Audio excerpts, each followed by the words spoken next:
रविवार संध्यार किट्रे जड़े नेपाली छात्री जीवन हारिथिले।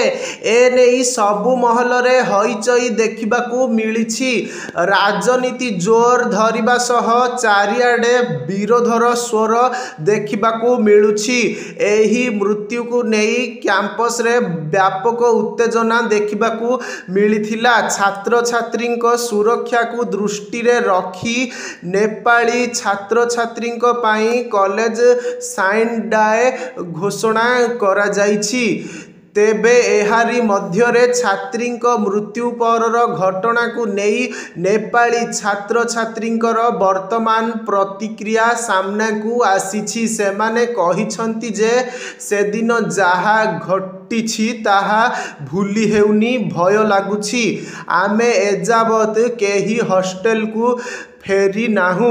सेमाने आहुरी कहिछंती जे निजकु सुरक्षित मणुनाहु, कारण आमको माड़ मरा जाइछि। बाउंसर, किट गार्ड, अध्यापक समस्ते पिटी विदा करिथिले। बस रे पुराई जबरदस्त बस स्टैंड स्टेशन पठाई देले। 90% नेपाली पिला घर को पलाई जाइछंती।